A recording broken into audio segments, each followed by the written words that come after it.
ছাত্রকে স্কুলে শাসন করেছিলেন শিক্ষক, আর তাই বাড়ি থেকে বাবা এলেন স্কুলে ঢুকে বেল্ট নিয়ে প্রধান শিক্ষকের সামনে দুই শিক্ষককে বেধড়ক মারধর করলেন। গোপালনগরের ঘটনা।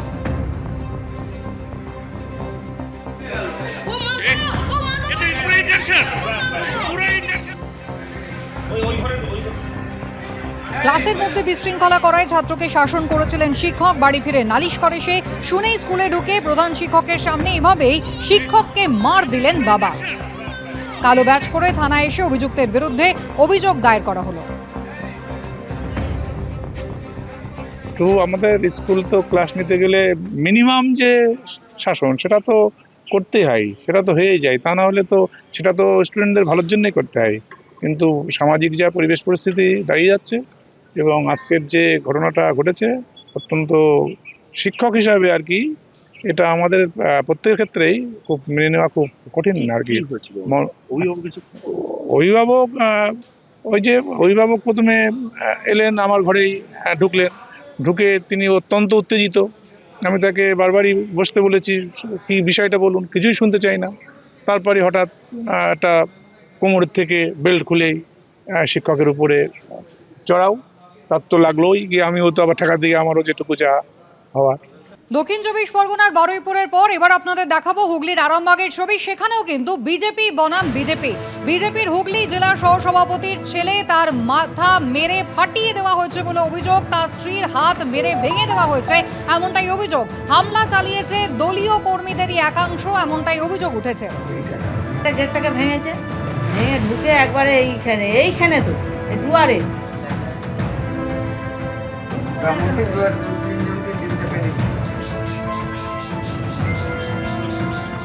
ওরা গেটটা ভেঙে দেন, মানে গেটের চাবিটা ছুটে যায়।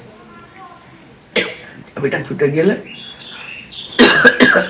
ওরা এখানে চলে আসে।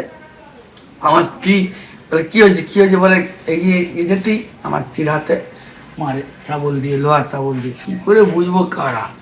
এখন উত্তম কুণ্ডুর সঙ্গেও আমার একটা ফাইট চলছে, বা ও গ্রেপ্তার হয়েছে, ওখানেও হতে পারে। দলের অভ্যন্তরেও ক্ষোভ বিক্ষোভ বিভিন্ন রয়েছে। নবাগত তৃণমূল, এই নবাগত বিজেপি, যারা পুরনো বিজেপিকে সম্মান করছে না, এরকমও হতে পারে। দলের কাছ থেকে কি আশা করেন? আমি বিচার চাই। আগে কোনোদিন এইরকম হয়নি। ঘরে এসে ঘরের ভেতরে ঢুকে মারধর, এই যে হাত ভেঙে দিয়েছে, ছেলেটাকে এমন মেরেছে, মেয়েদের গায়ে হাত। এসে ঘরে দুয়ারে উঠে এসে মার। আমি তো রাত্রিবেলা ঘুমাচ্ছিলাম, ঘুমিয়ে পড়েছিলাম। আমার ছেলে ওইরকমভাবে চেঁচাচ্ছে। গেট ভেঙে ভেতরে যখন ঢুকলো, আমরা তখন বেরিয়ে আসতেই ওইরকমভাবে মারতে লেগে গেল। এর আগে এইরকম ছেলেকে আমাকে ঘরে এসে মারা এইরকম কোনোদিন হয়নি। মানে বাম আমল থেকে এখনো পর্যন্ত হয়নি? না, আমার স্ত্রীর গায়ে কোনোদিন কেউ হাত দেয়নি। যারা এই 4 তারিখের পর বিজেপি হয়েছে তারাই এইরকম করছে। দল এটা দেখা উচিত যে কে বিজেপি আর কে তৃণমূল, সেই হিসাবে দলের চিহ্নিত করা উচিত। যে এইরকম ভাবে মারছে, দল বিচার করা উচিত। আমি তো বলি, মানে শাসক দলের থেকেও শাসকের থেকে রেহাই পেলেন না। একেবারে ফোন করে বাড়ি থেকে ডেকে নিয়ে গিয়ে খুন করা হয়েছে বিজেপি কর্মী বাপি প্রামাণিককে। তার স্ত্রী এবং মেয়ের অভিযোগ আপনারা শুনলেন। ইতিমধ্যেই মূল অভিযুক্ত সুজন মণ্ডল সহ 4 জনকে গ্রেপ্তার করেছে পুলিশ। তাদের আদালতের উদ্দেশ্যে নিয়ে যাওয়া হয়েছে। এই সুজন মণ্ডলের স্ত্রী কি জানিয়েছেন শোনাবো। অভিযোগটা পুরো একদম মিথ্যে। ওকে ফাঁসানো হচ্ছে, ওকে ফাঁসানোই হয়েছে টোটালি। এটা আপনার স্বামীকেই কেন ফাঁসাতে? অনেকে চাইছে যে উঁচু জায়গা থেকে ও নিচে চলে আসুক, তারা সেই পজিশনটা নিক, সেই কারণে তাকে ফাঁসানো হয়েছে। কারা আছে? মৌসুমী মণ্ডল, বাদল মণ্ডল, এরা আছে। এরা বারবার চেষ্টা করেছে সব রকম দিক থেকে যে ওকে এরা বাজে জায়গায় নিয়ে আসুক, ও হোক। সেই কারণে আমি চাইছি যে যারা আসল দোষী তাদেরকে পুলিশ অ্যারেস্ট করুক। আর প্রশাসনের কাছে এটাই চাইছি যে ও যেটা করেনি, আর সেদিনকে ও ডিউটিতে ছিল, খুনের ঘটনা খুনের ঘটনা হয়েছে, সেদিনকে ডিউটিতে ছিল আর আমিও বাড়ি ছিলাম, কিন্তু আমি এইসব বিষয়ে জানি না। পরে শুনলাম যে এরকম হয়েছে আর ওকে ফাঁসানো হচ্ছে টোটালি। গোষ্ঠীদ্বন্দ্ব বিজেপির? হয়তো হতে পারে বিজেপির গোষ্ঠীদ্বন্দ্ব, ওকে খারাপ জায়গা থেকে খারাপ জায়গায় নিয়ে যাওয়ার চেষ্টা করছে, ওনাকে বদনাম করার চেষ্টা করছে, সেই কারণেই। দক্ষিণ চব্বিশ পরগনার বারুইপুরের পর এবার আপনাদের দেখাবো হুগলির আরামবাগের ছবি। সেখানেও কিন্তু বিজেপি বনাম বিজেপি। বিজেপির হুগলি জেলার সহসভাপতির ছেলে, তার মাথা মেরে ফাটিয়ে দেওয়া হয়েছে বলে অভিযোগ। তার স্ত্রীর হাত মেরে ভেঙে দেওয়া হয়েছে, এমনটাই অভিযোগ। হামলা চালিয়েছে দলীয় কর্মীদেরই একাংশ, এমনটাই অভিযোগ উঠেছে। গেটটাকে ভেঙেছে, ভেঙে ঢুকে একবারে এইখানে তো এই দুয়ারে মোটামুটি দু তিনজনকে চিনতে পেরেছি। ওরা গেটটা ভেঙে দেন, মানে গেটের চাবিটা ছুটে যায়। চাবিটা ছুটে গেলে ওরা এখানে চলে আসে।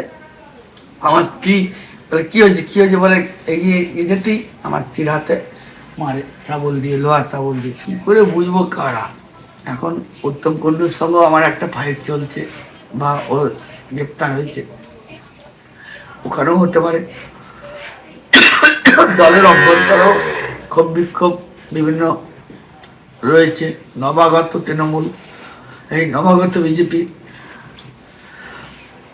যারা পুরনো বিজেপিকে সম্মান করছে না, এরকমও হতে পারে। দলের কাছ থেকে কি আশা করেন? আমি বিচার চাই। আগে কোনোদিন এইরকম হয়নি। ঘরে এসে ঘরের ভেতরে ঢুকে মারধর, এই যে হাত ভেঙে দিয়েছে, ছেলেটাকে এমন মেরেছে, মেয়েদের গায়ে হাত। এই এসে ঘরে দুয়ারে উঠে এসে মার। আমি তো রাত্রিবেলা ঘুমাচ্ছিলাম, ঘুমিয়ে পড়েছিলাম। আমার ছেলে ওইরকমভাবে চেঁচাচ্ছে, গেট ভেঙে ভেতরে যখন ঢুকলো, আমরা তখন বেরিয়ে আসতেই ওইরকমভাবে মারতে লেগে গেল। এর আগে এইরকম ছেলেকে আমাকে ঘরে এসে মারা এইরকম কোনোদিন হয়নি। মানে বাম আমল থেকে এখনো না, পর্যন্ত হয়নি? না, না না, আমার স্ত্রীর গায়ে কোনোদিন কেউ হাত দেয়নি। যারা এই 4 তারিখের পর বিজেপি হয়েছে তারাই এইরকম করছে। দলকে দল এটা দেখা উচিত যে কে বিজেপি আর কে তৃণমূল, সেই হিসাবে দলের চিহ্নিত করা উচিত। যে এইরকম ভাবে মারছে, দল বিচার করা উচিত। আমি তো বলি, মানে শাসক দলের থেকেও শাসকের হ্যাঁ, থেকে রেহাই পেলেন না। না। এবিপি আনন্দ, এগিয়ে থাকে, এগিয়ে রাখে।